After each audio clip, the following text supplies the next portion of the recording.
Welcome दोस्तों, मैं भूपेश पांडे आप सबका स्वागत करता हूं मेरे चैनल EZ क्लासेस पर। आज के हमारे लेक्चर में हम पढ़ेंगे लॉज ऑफ रिफ्रैक्शन। रिफ्रैक्शन के नियम क्या हैं।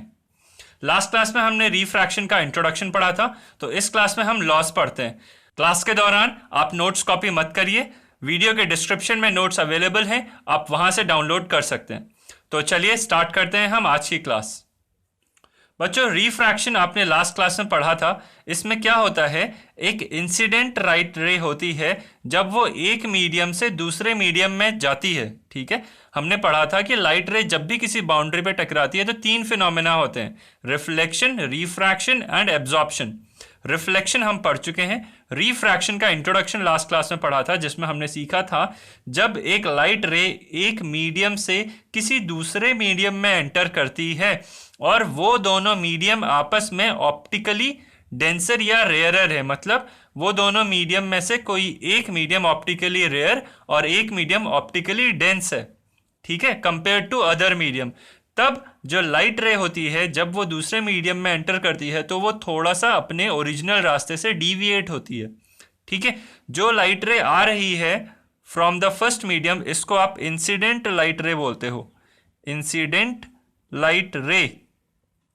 ठीक है, जो इसका डैश डॉटेड लाइन मैंने दिखा रखा है, this is original path, this is original path. और जो ये वाला पार्ट दिखा रखा है, जो डिविएट हो गई है लाइट अपने ओरिजिनल रास्ते से और एक नया रास्ते पे अपनाती है, इसको बोलते हैं आप रिफ्रैक्टेड रे। ठीक है, रिफ्रैक्टेड रे।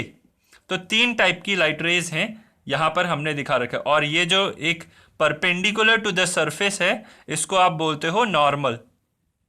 तो ये सारी चीजें आप जानते हो। तो यहाँ दो केसेस हमने दिखा रखे हैं। फर्स्ट केस में जो लाइट रे है वो टूवर्ड्स द नॉर्मल बेंड हो गई है, ये नॉर्मल है, तो लाइट रे ओरिजिनली ऐसे जाती है लेकिन वो टूवर्ड्स द नॉर्मल बेंड हो गई है जब वो मीडियम 2 में एंटर करी है।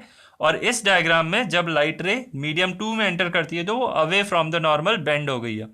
तो लॉज ऑफ रिफ्रैक्शन क्या है।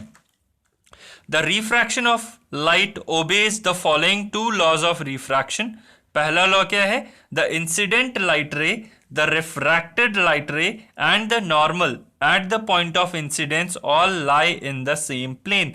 बच्चों, ये वाला जो पॉइंट है, वैसे ही लॉज ऑफ रिफ्लेक्शन में भी आप ये पॉइंट जो पढ़ते हो इसको सारे बच्चे याद कर लेते हैं लेकिन इसका मतलब नहीं समझते। मैं आपको आज इसका मतलब समझाता हूं कि ये तीनों लाइट रेज एक ही प्लेन पर हैं, इसका क्या मतलब है। बच्चों, आप मेरी पेन को देखो, मान लीजिए जो इंसिडेंट लाइट रे है वो मेरी पेन है ये, ठीक है, वो मेरी पेन है इस तरीके से, और जो रिफ्रैक्टेड लाइट रे है, जो रिफ्रैक्टेड लाइट रे है वो इस तरह से एक दूसरी पेन है, ठीक है, और नॉर्मल वो एक इस तरीके की एक लाइन है जो आप देख रहे हो। ठीक है, ये तीनों आप लाइन समझो, ये तीन लाइन समझो आप। तो प्लेन क्या है, ये हमारा पेपर का प्लेन। तो कहने का मतलब जिस पॉइंट पर ये तीनों मिलते हैं, मतलब इंसिडेंट लाइट रे, रिफ्रैक्टेड रे और normal at the point of incidence. Point of incidence क्या हुआ, ये जिस पॉइंट पर इंसिडेंट रे बाउंड्री को टकराती है उस पॉइंट को बोलते हैं point of incidence. Eight the point of incidence ये तीनों एक प्लेन पर लाई करते हैं, और कौन सा प्लेन है इस वक्त, पेपर का प्लेन। आप बोल रहे होगे इसमें कौन सी बड़ी बात है।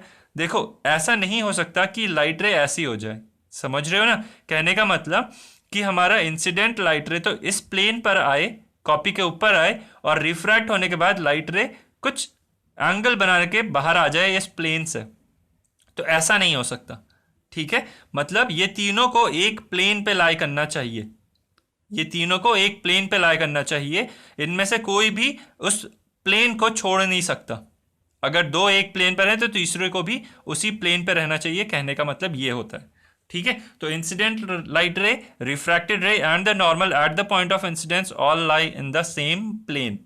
Next, the ratio of sine of angle of incidence to the sine of angle of refraction is a constant for a pair of given media। देखो, ये बहुत ही इंपॉर्टेंट पॉइंट है। एंगल ऑफ इंसिडेंस क्या होता है, इंसिडेंट लाइट रे और normal के बीच के एंगल को एंगल ऑफ इंसिडेंस बोलते हैं।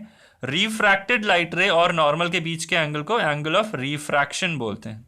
ठीक है, angle of incidence, angle of refraction, ध्यान रखिए। आर ही एंगल ऑफ रिफ्लेक्शन को भी इंडिकेट करता है जब आप लॉज ऑफ रिफ्लेक्शन पढ़ते हो। तो क्या बोल रहा है कि sine of angle of incidence. अब साइन क्या होता है आपको अगर अभी तक नहीं पता तो हम ट्रिग्नोमेट्री में पढ़ते हैं। ट्रिग्नोमेट्री में एक मैथमेटिकल रेशियो होता है। आप हमारे ट्रिग्नोमेट्री लेक्चर को देख के, हमारे जो फर्स्ट 2 लेक्चर्स हैं ट्रिग्नोमेट्री के, उसमें देख के आप समझ सकते हो कि sine theta, cos theta, tan theta क्या होता है। ठीक है बच्चों, मैं आपको जल्दी से बता देता हूं। अगर एक राइट एंगल्ड ट्राइंगल है, ठीक है, और उसका एक पर्टिकुलर एंगल है, मान लीजिए कोई भी angle 30 degree, 45 degree, 60 degree, any angle, any fixed angle, ठीक है, एनी फिक्स एंगल। तो अगर 2 राइट एंगल ट्राइंगल इस तरह से हैं कि उनका ये एंगल सेम है, ये वाला एंगल सेम है, ठीक है, उनका ये वाला एंगल सेम है, तो ये दोनों ट्राइंगल सिमिलर हो जाएंगे। जब ट्राइंगल सिमिलर होते हैं तो इनके साइड्स का जो रेशियो होता है, ठीक है, साइड्स का जो रेशियो होता है वो हमेशा इक्वल आता है। मतलब जैसे ये साइड मान लीजिए आप A यूनिट की है, ये साइड B यूनिट की है, ये साइड C यूनिट की है, उसी तरह ये D, ये E, ये F, तो इनका रेशियो मतलब अगर आप A/C यहाँ निकालोगे और D/F यहाँ निकालोगे तो ये दोनों बराबर आएंगे।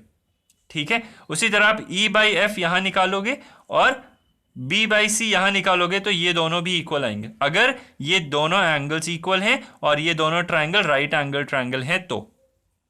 मतलब रेशियो ऑफ साइड्स बराबर होता है 2 सिमिलर ट्राइंगल्स में।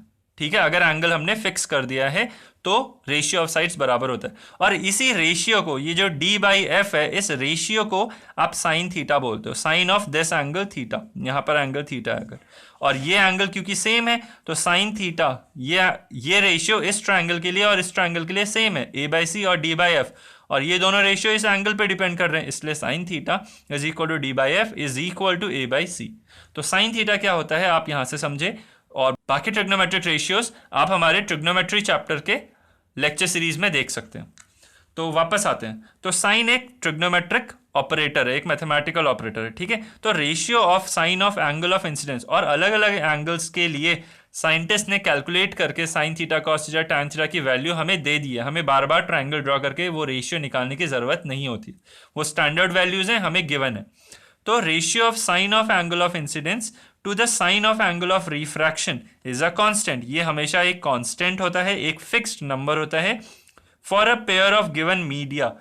और हाँ, ये एक गिवन मीडिया पे डिपेंड करेगा। देखो बच्चों, अगर लाइट एयर से वाटर में आई या एयर से ग्लास में आई तो वो इक्वल अमाउंट ऑफ डिविएट नहीं करेगी अपने ओरिजिनल रास्ते से। मतलब अगर ग्लास में आई तो वो एक अमाउंट ऑफ डिविएशन शो करेगी, अगर वो एयर से वाटर में आई तो वो अलग टाइप का एंगल ऑफ रिफ्रैक्शन शो करेगी। ठीक है, हर केस में जरूरी नहीं है कि अगर एंगल ऑफ इंसिडेंस ये है तो एंगल ऑफ रिफ्रैक्शन यही होगा। ये डिपेंड करेगा कि 2 मीडियम्स आपस में क्या है।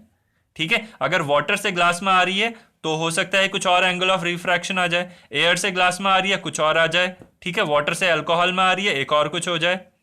ठीक है, तो इस तरह से डिपेंड करेगा मीडियम्स पर कि आपस में मीडियम आप क्या सेलेक्ट करते हो, उस पर डिपेंड करेगा कि लाइट कितना डिविएट होगी। ठीक है, बट जो भी पेयर आप सेलेक्ट करते हो, जब आपने पेयर को फिक्स कर दिया तो फॉर अ गिवन पेयर तो जो रेशियो होता है sine of angle of incidence और sine of angle of refraction वो हमेशा फिक्स आ जाएगा।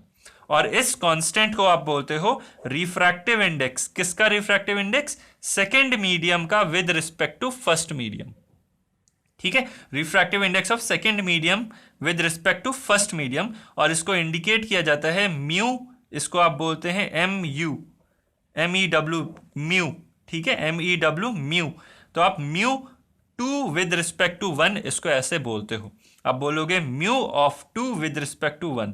ठीक है, मतलब refractive index of second medium with respect to first medium, और इसको n से भी इंडिकेट किया जाता है, N/1, मतलब refractive index of second medium with respect to 1। तो कहने का मतलब μ/1 is equal to sine I upon sine R। ठीक है, where I is the angle of incidence and R is the angle of refraction. इसको Snell's law भी बोला जाता है। ठीक है, स्नेल्स लॉ, स्नेल एक साइंटिस्ट का नाम है। अब देखो, मैंने यहाँ 2 डायग्राम बनाए हैं। मैं क्लास खत्म करते हुए एक बहुत ही इंपॉर्टेंट बात आपको बताता हूँ, एक ऑब्जर्वेशन।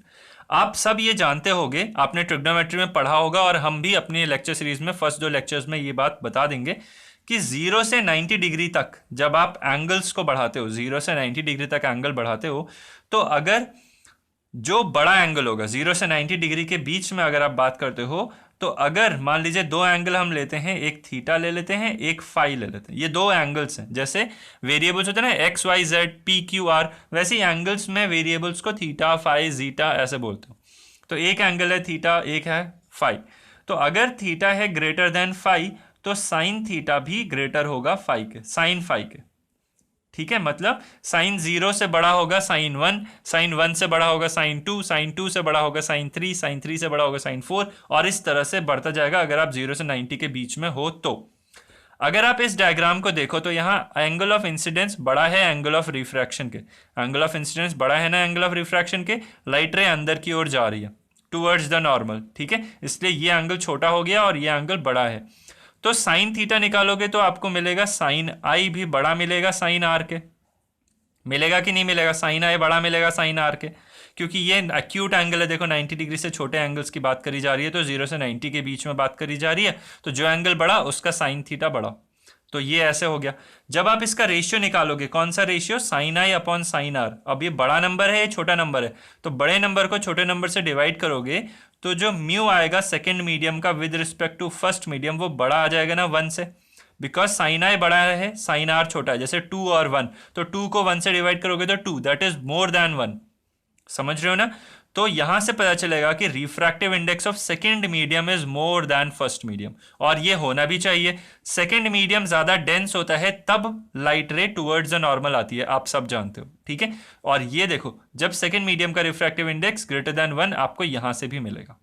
तो आप sine I upon sine R से ये भी बता सकते हो कि कौन सा मीडियम ज्यादा ऑप्टिकली डेंस है, कौन सा मीडियम ऑप्टिकली रेयरर है। सेम आप इसमें देखो तो इसमें एंगल ऑफ इंसिडेंस इतना है, अब लाइट रे अवे फ्रॉम द नॉर्मल गई तो एंगल ऑफ रिफ्रैक्शन बड़ा हो गया। अगर लाइट रे अपने ओरिजिनल रास्ते पे जाती तो आप सब जानते हो वर्टिकली अपोजिट एंगल्स के कारण ये एंगल इस एंगल के बराबर होता। वर्टिकली अपोजिट एंगल आपने क्लास 9th में पढ़ा है, ये एंगल इस एंगल के बराबर होता, तो sine of I sine of R हो जाता। बट अभी क्या हो गया, लाइट रे इस रास्ते पे गई तो एंगल ऑफ रिफ्रैक्शन बड़ा हो गया।